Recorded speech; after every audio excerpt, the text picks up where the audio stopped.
Hi guys, my name's Joe Barron from Slightly Mad Studios, and you're listening to the Scene World podcast.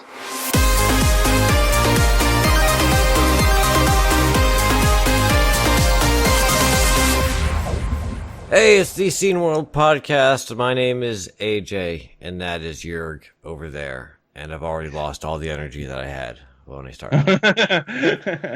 Yeah, for the 110th time. Yeah, come on, good lord. 110 of these things. Well, it was your idea. Yes. Yeah. In a minute today, we are talking with Karl Lillrud. Did I say that correctly? Yes, he is an entrepreneur. He has a book out, and we are going to be talking a little bit about, about his book and about, since he's got these entrepreneurial, theories and stuff, kind of apply that to, how Commodore could have done things a little differently. Anyway. Yeah, Before we do that, news. So, I got two pieces of news, actually three pieces of news. Let's start with the internal news. We got a PR assistant, oh my god. Somebody that will help us with the social media game, because we are not very good at it. At least we could be better. And so we got our previous guest remute. Yes. And well, Dennis, welcome to the team. Very happy to have you in the team. And as you could hear in the interview with him, he is a big fan of us. Mm-hmm. And so in our last team meeting 2 weeks ago, we discussed if perhaps we should ask him to join, because he's really good in this social media thing. And he agreed. So, hey, welcome to the team. I hope you also stay 20 years like the others, or even longer. Let's see. Alrighty. So, without further... Well, I got some news. You got some news too? I got a couple of pieces of news here, which... there's one thing that I'm seeing, which is that we've got on the C64, there's the SD to IEC device, and there's all these different things for using SD stuff. On the Amiga, for some reason, the Amiga people love freaking compact flash. CF cards are like just where it's at. And I just discovered that that's because CF cards use the regular the IDE standard. So it's really easy to, just to kind of use them in place of an IDE drive. But I kind of like SD cards, and you can get them at higher capacities for cheaper and all that stuff. And so far, like for the Amiga, your only real solution is like a GoTech for, you use it's a fake floppy drive, and you stick a USB stick in it, and there's disk images and stuff on that. Right, but the GoTech is for many, many devices, not only for the Amiga. Yes. But this thing, it's an SD card interface for the Amiga.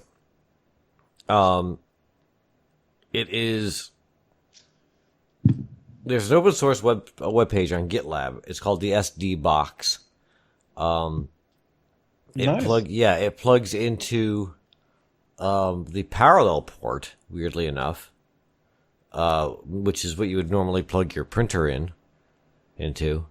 And it is an SD card reader and writer, which promises a hard drive-like experience on the Amiga, but using an SD card.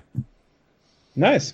So in this, you could kind of skip the whole, like I've got the ACA 500 Plus from Individual, which has, the onboard CF card things that act as hard drives. But with something like this, you wouldn't even have to expand the computer. You just plug this into your parallel port, and you'd have a hard drive, essentially. Oh, okay then. No, at the moment, I don't think that's being actually sold. I think that you can build them yourself. But I'm sure it's only a matter of time before someone starts selling them on eBay and, Wink, wink. Yeah. And my second piece of news is we talked to Thomas Cherry Holmes about the Plato Online thing. We did. Yeah, a while back. One of his other big projects is the FujiNet, which is a network adapter that it was supposed to be a network adapter, but kind of morphed into a sort of everything emulator for the Atari. You know, the Atari. You know, the Commodore has their serial bus, and the Atari has the SIO bus, which is what you plug into your floppy drives and whatever else. And the FujiNet kind of became an everything peripheral emulator for the SIO bus. Wow. You know, so you can log into BBSs. You can get on the internet, get onto the BBSs, get Atari disk images from servers, play network games, you know, pull up cartridge and disk images on an SD card, all that junk. On his Twitter t'other day, 17 hours ago, exactly, as of this recording, Thomas Cherry Holmes teased a Commodore 64 version of the FujiNet. You know, there are people in this retro demo scene or hardware world that you wouldn't believe the world would still be the same if they weren't around. I know. One would be Vanessa Dennenberg. Mm-hmm. I mean, when I saw what she was doing, like when I first got in touch with the NTSC scene, together with you and other people, she was also on the list I contacted, you know. Mm-hmm. I was like, wow. And then, you know, you have Thomas Cherry Home. He's also doing magical tricks. Yes, and, yeah. And emulators and rebuilding systems, re-engineering. Another person would be Jim Brain, Mm-hmm. Mm-hmm. who took over all the GVDOS stuff from CMD. Like, Yeah. amazing, you know. It's incredible because, because, you know, it's or Jens Schoenfeld. Jens Schoenfeld Yes, is also right. one of those magical hardware developers and inventors and creators, and the retro community is very, very well. I would say praised and very, very good with coming up with people to be creative in the hardware world, and that's amazing. The scene is amazing. very, very lucky that these people are around to keep things moving along and continue to produce things like this. Exactly. That's totally amazing. Yeah. So the a C64 FujiNet would obviously it would allow the machine to connect to the internet. It would probably be an SD to IEC device. And Lord knows what else it could do, because it's a general, like, IEC, it would be a general IEC peripheral emulator, so it could pretend to be a printer, or it could pretend to be anything that you would plug into the IEC bus. So. Yeah, another bit of news regarding the Amiga is from Amiga News. .de. The US trademark Amiga is now registered by Amiga Corporation. Okay. Last autumn, Hyperion had withdrawn its opposition against Clontario's reputation of the OS trademark Amiga, according to a current paperwork from the US Patent and Trademark Office. Okay. The mark is now properly registered, and there is also a note from the staff about it, and I think we will list to it. And from what I saw from the German version of the news piece and the comments, the community hopes that this brings more clearance and less war between the two companies. That's, I'm not sure. I mean, I'm not into Amiga at all, but I think it's some piece of news we should mention. Yeah. Yeah. Anything that kind of helps the Amiga is good. I don't know what trademarking the name, because Hyperion was the one. They're the ones that came out with the newest, the 3.14 OS, and the newest ROMs for it. And you know, it's such a sloppy mess who owns Amiga and whatnot. It's good to have, it's good to to sort all that out. Now it's just a matter of doing something with it. Right. What the next steps from there? Yeah. Now Calanto, I don't know that they have any particular interest in doing anything with it aside from selling, Amiga Forever stuff. It's like we're still. I mean, yeah, they are also involved with the Z64 Mini and Z64.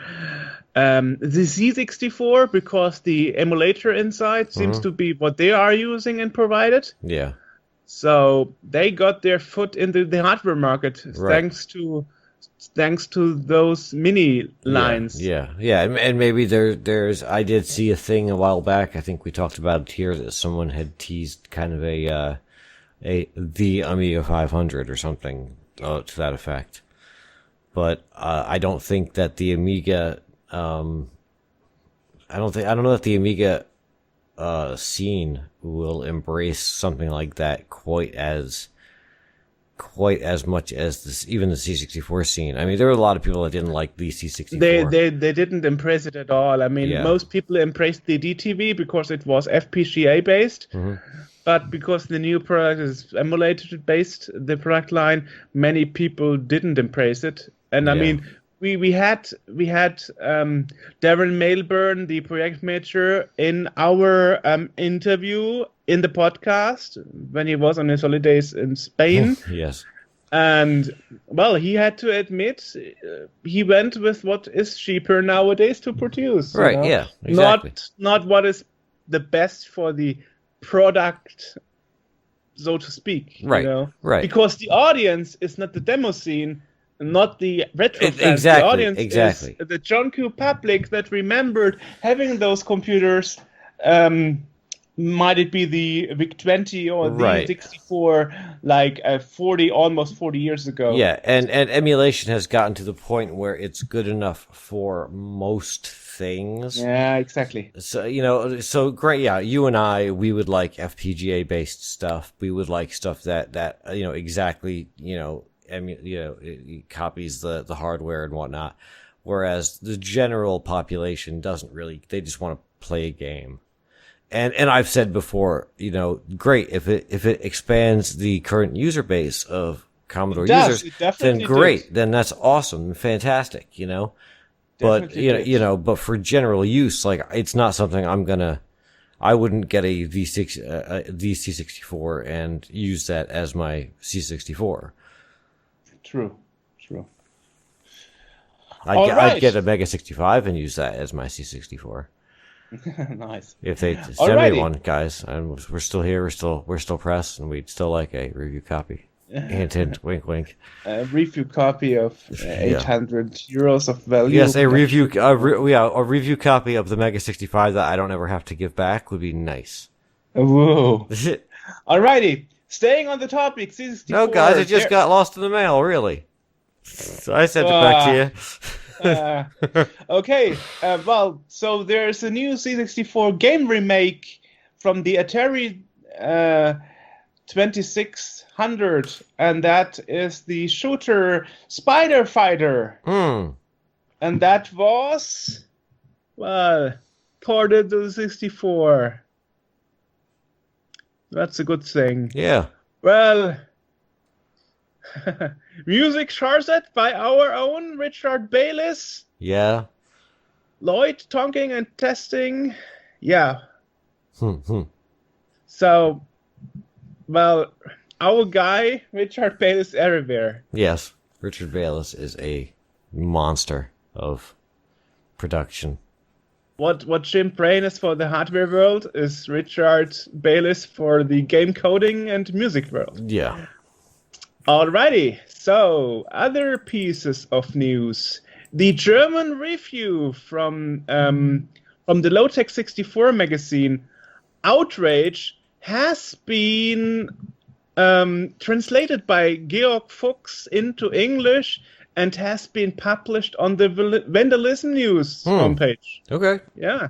Cool. It's a game that was published in cooperation of Protovision and Cytronic. So UK and Germany worked together as two publishers and released that game originally in December 2020. And it's an outstanding action game, he wrote. Nice. And the story behind this is epic because the game was supposed to be released over 30 years ago by Böder. Right. But the German publishing and disc producing company and so on, Böder, went out of business, was taken over by another company.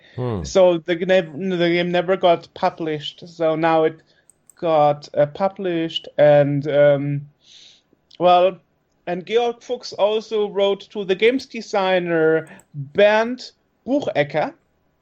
So enjoy the English version of that art piece of journalistic endorsement, and we'll link to that in the podcast description. Yeah, right. And that's what we all have. Okay. Well, so that's what I got. You have also, nice. Yeah, I'm so good. Let's jump to Karl Lillrud. So today we are talking to Karl Lillrud, an internet e-commerce expert and entrepreneur. And I think currently you are sitting in Spain, I've read, right? Yeah, I actually, since we talked the last time, I actually jumped on an airplane, and right now I'm in Stockholm, in Sweden. Ah, okay. So welcome to the podcast, Karl. Thank you. So let's first start with the usual question. How did you get into tech in the first place? In the very beginning, it was because I'm dyslexic. And my grandfather read an article about that computers could be of assistance for dyslexic kids, basically.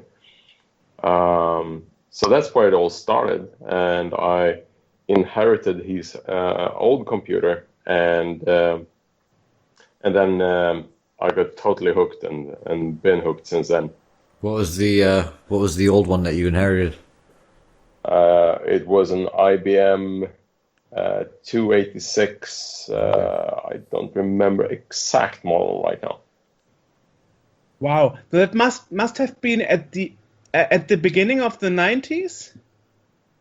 No, it was it was 89, something 90, something around there. Because that is exactly when this model of PC was, the CPU type was modern. So around that. Those are pretty retro now. Yeah, I mean, there's a thing called retro PC, actually. That's true. Yeah. It was released in 1983, the IBM 286 XT. Nice. And then obviously he used it for a couple of years, and then I inherited it. Interesting. So what did you do with it? Did you also try to play games on it, or word processing, which is also, I guess, one of those uses for such old computers? Yeah, the first thing is that basically he came over and put it up on the desk, and I was just looking at it and like, what is this? I mean, it wasn't like an introduction or anything. It was just like, it's here on your desk now. Use it. And I'm like, I don't know what to do. I mean, I was a kid. And most kids back then didn't haven't even hold or seen a floppy disk. So I was like, okay, so there's this thing. There's like a lid that I could put something in, and then there's this closing button. Okay, so let's try that. And I loaded a floppy disk, and And so I could see that something started, but I didn't know what to do from that point. And basically, it was really learning by doing. So the first thing, to answer your question, the first thing that I started with was just understanding the DOS commands. And after that, I got from a friend a game called Stugan, which is a text-based game where basically you're presented with what you see, but in text. Like, okay, so you're standing in front of a house, and then it's up to you to write commands. So like a text adventure. Yes. Yeah. Ah, okay, interesting. And then at some point you decide to be an entrepreneur and e-commerce expert. I guess that is there are some things that happened in between. Yeah, I'd say so. Yeah, there's been a little bit of progress since then. Yeah, definitely. So I started playing with computers as a kid, and I became quite good at it. So I became a consultant for small companies in Stockholm, where I could help them with their IT needs, basically. So I started my first company when I was 16 as an IT consultant. Okay, that's quite early to run your own company, even in Sweden, I guess. Yeah, it was actually illegal at that time. And it was a real struggle to get the paperwork through. But, okay. To my, it was good for me because the system for registering companies was paper-based back then. So somehow we managed to get the paperwork through. While if it would have been based on a computer, then it would just return error. Which is interesting. I mean, you would think as a teenager you have other problems, life issues, or going to the discotheque on weekends, spending free time with friends. Instead, you were focusing on creating your own first company. Yeah, but I had so much fun doing it. I mean, it was like a new world that most people couldn't see. It was like an adventure, and also just the challenges in front of me all the time. Like, okay, so there's a company that have this particular problem, and then okay, so let's see how we can fix this. So it was almost like the game I told you about. Like, you're presented with a problem. Now it's just up to you to solve it. Okay, so you knew from an early age on you want to be an entrepreneur and be on the other side of companies, not as a worker, but as a doer and creating your own companies. Yeah, and to support companies with my quite vast experience now, to make sure that the companies move in a better order, but also that we're not wasting time or money on doing things that are just that's already been proven not to be as successful as something else, but also to dare to question the norm and actually put your head out there and just try new things. And what was the turning point and the event that kicked off your idea or your plan to become an e-commerce expert? I mean, if I remember correctly, in 1999 there was this .com bubble, at least here in Europe, where most internet startups would just burst, and there were only a few that still remained, and one of them would be eBay and Amazon, for example.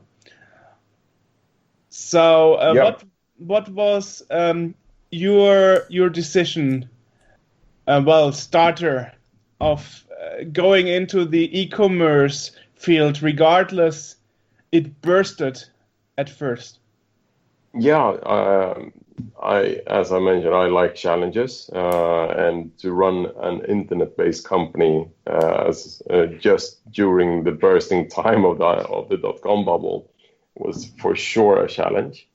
But I just tried to address the challenge in the proper way by looking at the business model. How can I make sure that I have a business model that is not as risky and as affected by the negative impact of the current climate, basically, for internet-based companies. So I started an e-commerce company that was a very early approach of what we sort of call drop shipping today. Oh, interesting. Okay. You once said in an interview that I've seen that you have a little, I would say, problem or issue, and that is that you have constantly ideas every couple of months for new projects and companies and IT related or e-business related ideas. Yes. And this statement surprised me, because you would think that nowadays there's almost everything already available. Well, no, I have the same problem. It's just that all my ideas suck. Yeah, I mean, I would say that that's a good start. You have to start somewhere, and then as you become more and more aware of your idea process or idea cycle, you can actually see how you can improve your idea machine, sort of. Mm-hmm. Because you need to start somewhere. I mean, when you were a kid, you like all kids, you sucked at walking. As an infant, you were just lying there. And eventually you start to crawl, and eventually you could actually stand up, and after a while you learn to walk. Mm-hmm. It's the same thing with almost everything. And to be an entrepreneur is quite challenging. You need to really know about how the world might hit you back, but you need to just still keep on standing and try to prove to the rest of the world that what you have come up with is a really, really good thing. And in many situations, what you think is good is not actually good to the general public. Right. So when other company went under in this .com bubble, you actually analyzed what they were doing wrong and putting your new ideas in new companies, but not doing the same mistakes. Yeah, exactly. And also try to look at what assumption they were driven on, because there's so many assumptions that we base our decisions on. How can I actually step into those assumptions and see if they are correct? But I guess as an entrepreneur, it's also, I guess, a goal that you build up a new company based on an idea and then reach the point with the company that it can run on its own. Because if you really make new companies every couple of months, you cannot be the CEO of all the companies you have created. Yeah, so that's you need to figure out the model for how to do that. So one thing is that first understand why you have these ideas. The second thing is to understand what is the goal with these ideas. Is it to make money? Is it to become a superstar, or is it to just use it as personal development and learn from it? And then if you are in a situation where you're running several ideas, some of them might prove to be successful, and then you will have a time constraint, or you always have a time constraint, but you'll have a different type of time constraint. And you need to know and understand what your best abilities are. And if you're already that type of personality that you have all these ideas and actually know how to execute on them, then your best strength might not be in the next stage where you actually just run the business. So then you need to know when to hand over to someone else, and you need to know what to hand over to someone else. I mean, we are basically going under the Commodore brand as a podcast, despite also we Despite cover the fact that other we sites. talk about almost never Commodore things. Yeah, well, depending on what, but I mean, hearing that you said like looking at what would be good for the customers as a service, what would they like, and not what you think the market wants. Now the question is, if we look what happened to the brand Commodore in the last 26 years since they went bankrupt. I mean, the brand has hopped from one disaster to another, with one exception, and that was the DTV, that joystick that you could Well, connect that was to a TV. kind of a disaster in itself because it was mismanaged. Nobody was paid. Yeah, nobody right, was paid who ever worked on I'd it. call that a disaster. Yeah. Yeah. But I mean, from a growth perspective, it was a success. yeah. Well, the product was hyped. It made somebody money. Yeah. Yeah, exactly. And I mean, the last endeavor, if I'm not mistaken, was this Commodore PC in a bread bin case that was totally overpriced, but that company went out of business because the CEO died unexpectedly. Yeah. And Well, I mean, Commodore has been kind of a comedy of errors since since it was even still around. I mean, step number one would be just Irving Gould needs to be not there.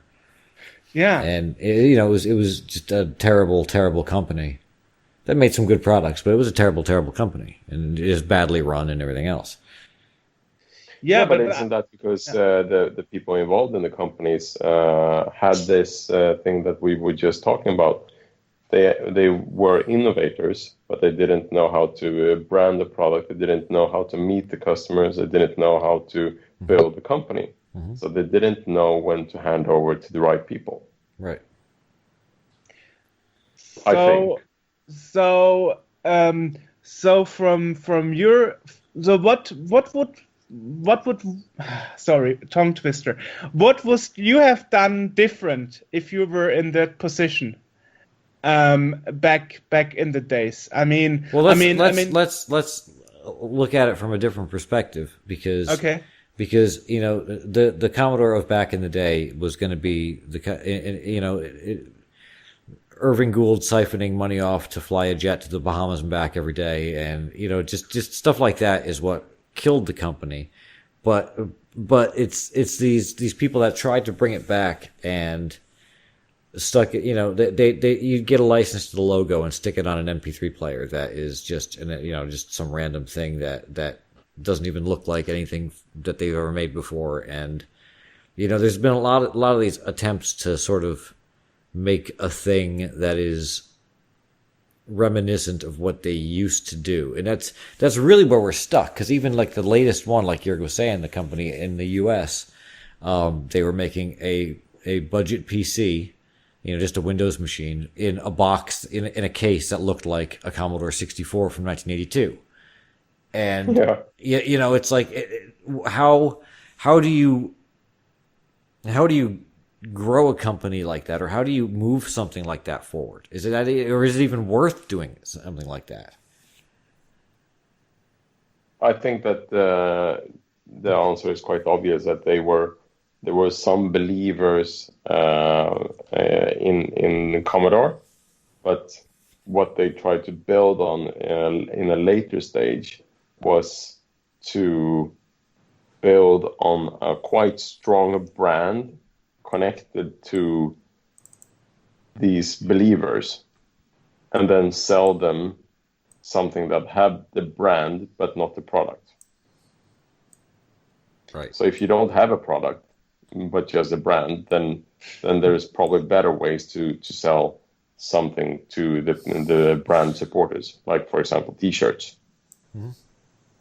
Right. If you don't actually have the product, then don't try to hide it. Don't try to squeeze your something into a box that doesn't actually have that particular product inside of it. Right. Which is a good point, because the way it was used before, the Webbit, which was basically The a Windows 3.1 machine with an emulator in it. that wasn't really a Commodore machine. And it was so confusing too, because it wasn't even just like it wasn't like it was the Commodore Webbit, which if it was the Commodore Webbit, okay, fine. No, this was the Commodore 64 Webbit. So immediately you start thinking, okay, well, but the Commodore 64 was this thing from the 1980s, and this is a different thing. Why are you still calling it that? It's just like like I said, just a comedy of errors and just terrible ideas. Compared to there's a versus lot these to learn dudes. there also. Sorry, what was that? There's a lot to learn there also. Mm-hmm. Compared to these Italian dudes in Italy right now that are producing cell phones with the Commodore name, and it's not. They're using the name, I guess, for brand recognition, but they're also doing sort of the kind of thing that Commodore would probably have been doing if they were still around now. They're not like stuck trying to be like, it's a Commodore 64 telephone. Like, no, that's not what it is. It's a Google phone with a Commodore logo. Yeah. But that's, there's two things to it there. Obviously, if there's a brand value, you could always reuse the brand to try to connect with previous supporters, and if there's a brand value, there will be something online that could that you can piggyback on. Right.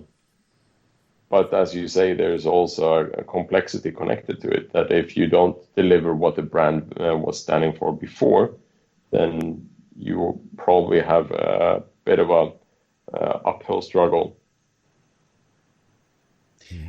I mean, for me as a customer, Commodore used to be the brand where, it was the first home computer in every household, but the latest PCs you could buy from the Commodore brand, they were starting like $6,000 for the cheapest model.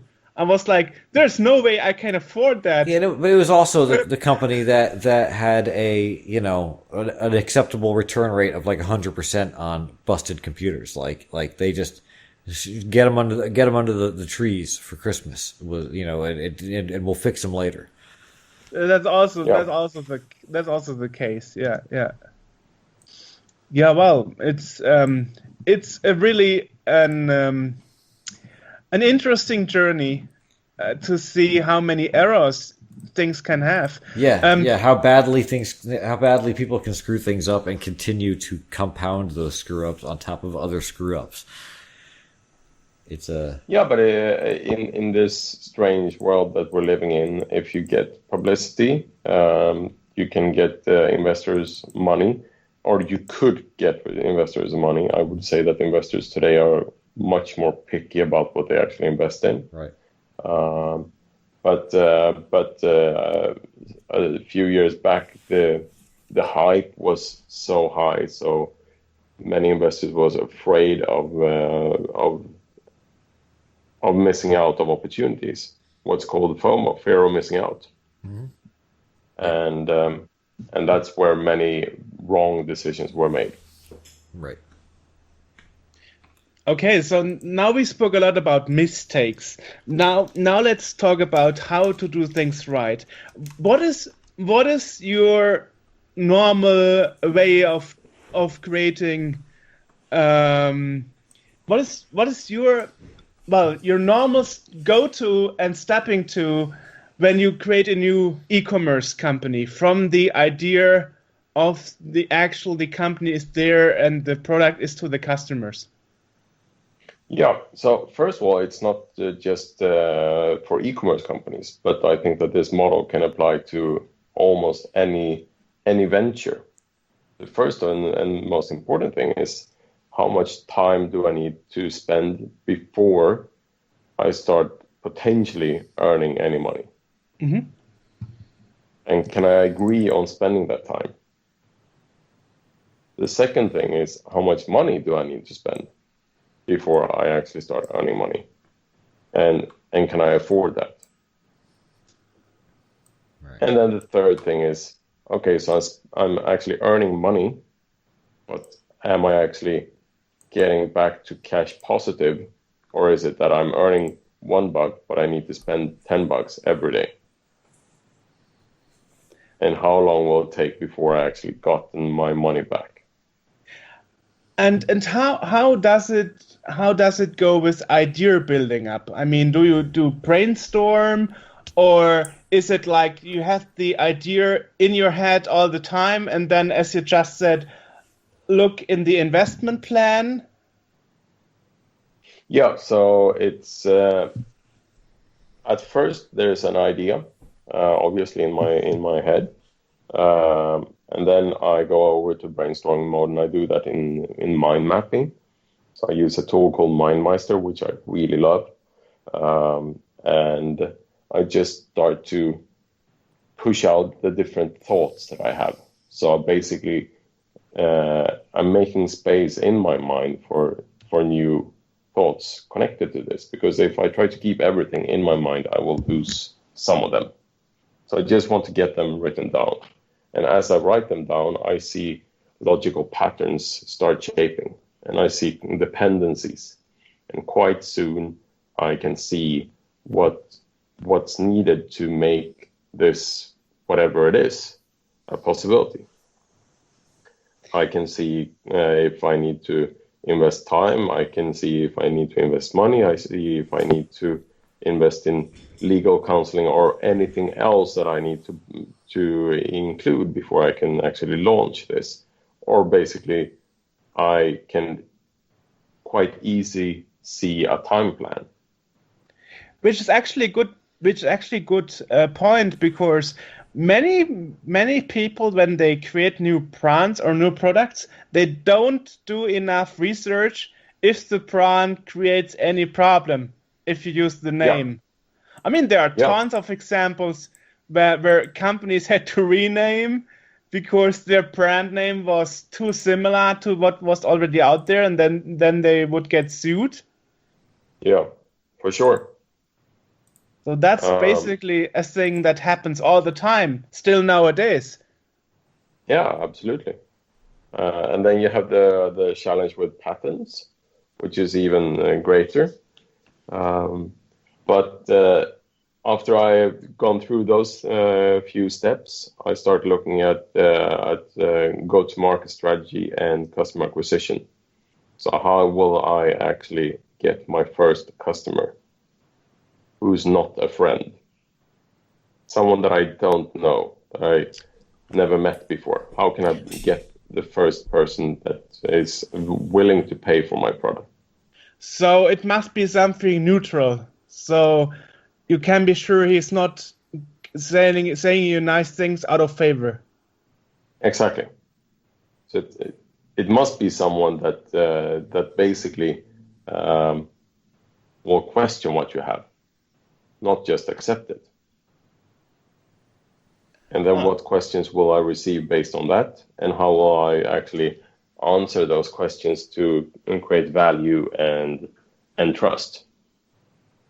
Okay. Because I can create the most amazing product, something that will change our lives, but if no one knows about it, then it's a quite crappy product. That's Or true. definitely it's a bad business model. Yeah. So is there a prominent example that you could tell us where your idea was totally successful? I don't think that there is a case where something is totally successful. I don't believe in that at all. I Oh, think that this okay. is something that will grow over time and you will learn that you will learn based on many mistakes and misunderstandings and or expectations that were not as you expected, and so you will fine-tune your product. You should never think that you can launch the perfect product, and you should always launch before you think you are done. You need to start measure the customer's impressions of your product. Okay. So try to shave off all the things that's sticking out from your box, basically.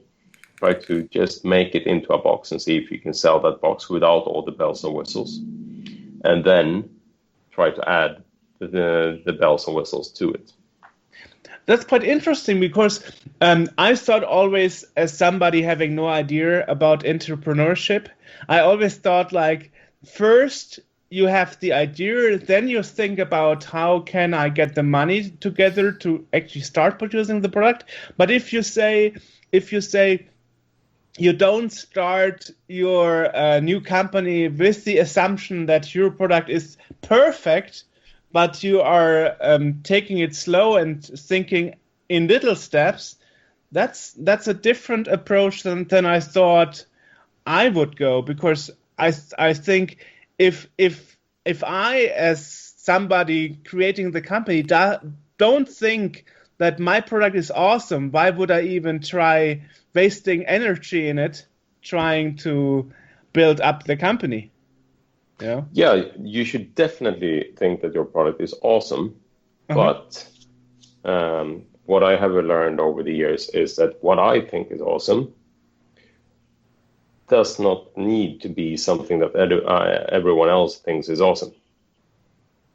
Okay. They're not in the same position. They don't have the same background. They are not interested in the same things, or they don't experience problems in the same way as I do. So maybe people just accept problems for being problems. In some situations, a solution is actually a challenge for some people, because they need to learn something new. They have already learned how to handle a specific problem every time it happens, like reoccurring problems. So let's take some idea. There's a water leak in your tap, and it starts dripping. Okay, so that's a problem. And whenever you use the tap, it starts dripping a little bit, and then you turn off the tap, and the drops stop, because you just cut the water flow. Then if I were a plumber, I could say that is a problem and I can fix it. And let's say that it's costing you $50 because I need to disassemble it and do some things and put in some new pieces or whatever. And then the receiving end might say, yeah, but it's okay. I'm not bothered by this problem. It's just dropping a little bit when I'm using the tap. Yeah, but it's a problem. It's not working because I'm a plumber and I see this problem. I know how to fix it. Yeah, but I won't pay $50 for that. And that's the reality that many people don't think of, that the problem that you experience as a big problem might not be experienced by the receiving end as a big problem. I actually have a real life example of that. When I was in Sofia, Bulgaria 12 years ago, I was doing a call to my family over Skype to say, like, I arrived well. But I heard the CPU fan was rattling. And I told them, okay, you need to invest the €5 and get a new fan, because otherwise your CPU will burn from overheating. Yeah. And they told me, no, it's not a big deal. It's just a bit loud, but the computer works fine. And then a month later, I was told, yeah, the fan stopped working, the CPU blew, and the PC stopped working. And then it was more expensive to replace the computer altogether than just getting rid of the problem when it was still little and did cost less to get it fixed. Yeah. So I So guess that's a world we live in, that some people see these problems as opportunities, and many other people see problems as things that they just need to accept. And they don't see the future of, the problem could get bigger with time and then in the end cost you more than when you, and instead of fixing it in the first place, when you still had a chance to have it under control. Exactly. Interesting. Yeah. So so you say that the basic perception of the average person of, as long as it's not a big problem for me, I keep it the way it is obviously not the best solution. And you see it not as a problem, you see it as an opportunity to create something better and rather take the risk than not even start trying. Yeah. Okay. I mean, we should always try to improve in whatever situation it is. Otherwise, we're just wasting life. True. Okay. So whatever it is, I try to improve, and whatever it is, I try to learn from that improvement process. So improvement is your final destination of being an entrepreneur. You just don't want to create new companies as the sake of creating new companies and bringing ideas to people, but actually improving the lives of people by the products you offer. Yeah. A little bit silly, but still, I think of it as saving lives. Okay. Well, I can say right now, for example, as we have this pandemic, unfortunately, a lot of products right now in the medical area that allow to connect to patients remotely are in a hype, because doctors can keep the distance to patients, but still make sure their vital data are okay, and so on. So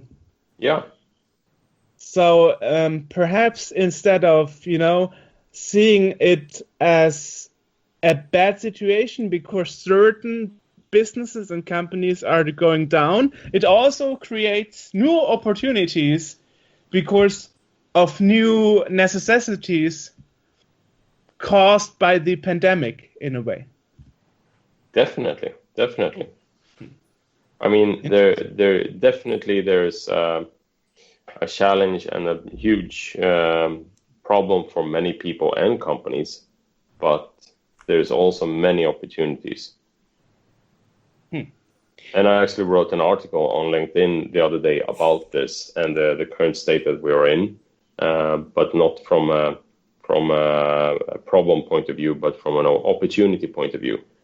That this is actually a huge opportunity in this situation for many entrepreneurs and many companies, because there will be no other situation in the future where all your competitors are frozen. That's actually an interesting. I never thought about it this way, because everybody we spoke to since March are like, yeah, my business is going down, things are going slow, and you are actually one of the first saying like, hey, take it as an opportunity to make something new while your competitors are struggling. That's a totally new angle of seeing things. Yeah, because this is the greatest opportunity that you can have. So I guess as an but entrepreneur, of course there is a challenge. Definitely, I'm well aware of the challenge for the business owners, and you just need to not walk in the same footpath as you used to. You need to think a little bit outside the box and see how you can do things in another way. Well, I mean, I can see where the society changed a bit already. I mean, in my own family, my father is suddenly doing WhatsApp video calls with me because he figured out, hey, this summer we couldn't meet because of the pandemic, but at least I can see you by video calling over WhatsApp. And now, just in the news recently here in Germany, they said that the geographic of the age group using the internet shifted, because now even people in the age group 60 plus are using the internet more often, because they will rather order the stuff online than going in a store, despite they are in a risk group and risk being exposed to a virus. Yeah. So that means also that if you start a new company now or after the pandemic, perhaps you can even get more customers than before, because the question is, when the pandemic is over, and will we really go back to normal, or will those people say, "Oh, it was so comforting to do this from home from my computer. Why should I stop doing that and rather go to the store on foot and do it in person?" Yeah. I think that every have transformed as a result of the pandemic and the challenges that we're going through. One thing that I'm just very surprised about is that the e-commerce sites have not learned from this and are not offering subscriptions for all the products that are feasible to offer as a subscription model. Like, for example, everything that you use up, there should be a subscription option when you buy it. But Amazon is doing that already since a couple of months. Yeah, they are, but not for all products, but for some. True.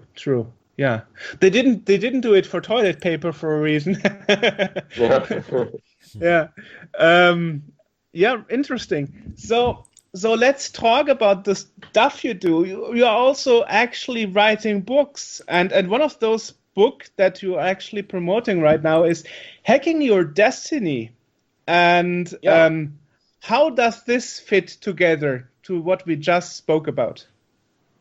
Yeah, so Hacking Your Destiny is a book that I've been writing on for many years. It's a book with many different angles, but the sole intention is to make sure that you as a reader get more out of your everyday life, and that you understand that you can take control of your own life. You don't need to be a sheep in the herd. You can actually choose your own path, and by doing so, you're literally hacking your destiny, because I don't think that there is something that is a destiny in the way that we think of destiny when we talk about it nowadays.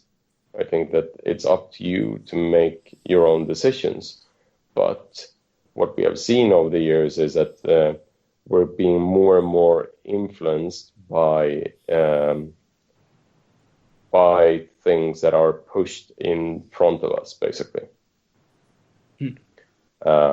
And brands have learned that this is something that they can build on. Companies have learned that they can actually design a business model that connects to this psychological behavior. And most consumers don't understand that this is something that they have designed their approach around.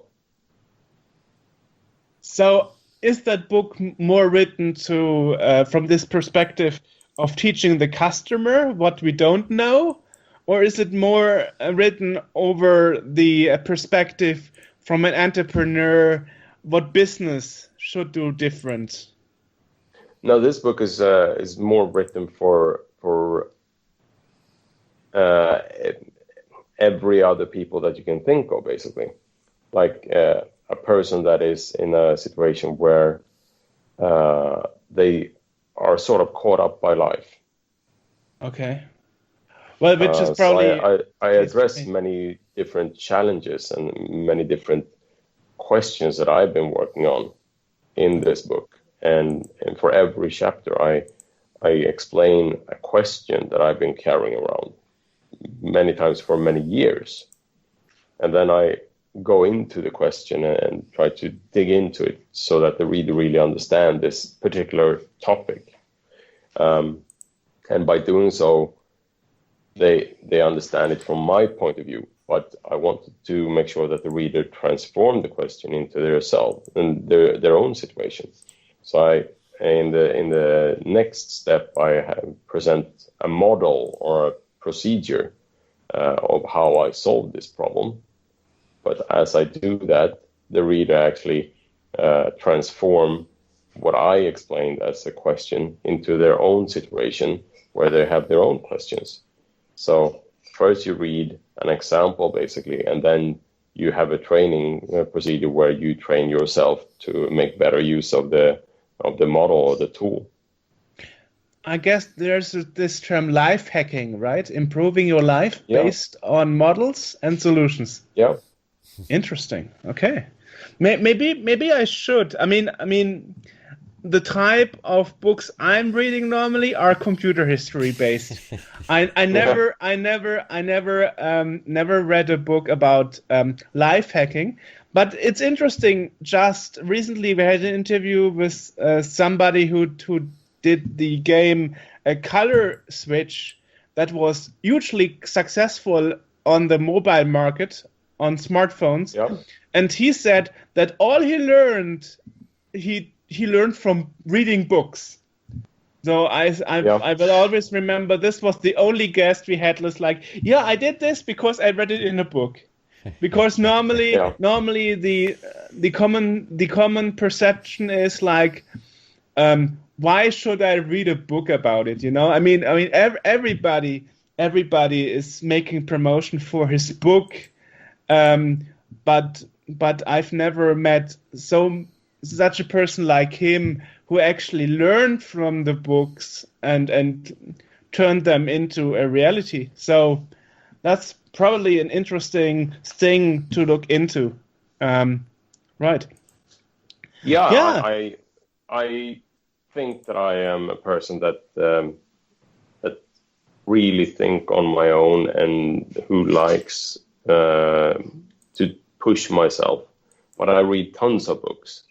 Mm-hmm. And it helps me to make use of other people's life experiences. And it helps me to run faster, basically, and make wiser decisions. Because you're not repeating the mistakes others did. Yeah, and maybe I'm combining 5 different solutions that I read about in different books and making use of the mistakes that I might have read about in 3 other books. And by doing so, I come up with a totally new solution. That's interesting. Yeah, maybe I should read those. Well, I mean, hey, I'm always open to learn something. Because my perspective as a child was always like, yeah, you know, how do you know that what you read in the book is actually useful for your life? You in the end, you never know until you actually bought the book, read the book, and then tried it out. You know. Yeah. Well, yeah, that's the case for anything, whether you're seeing an idea online or in a book or whatever. It's all, you know. Well, I mean, so basically from my side, that would be all the questions I had. I mean, we already filled an hour with that.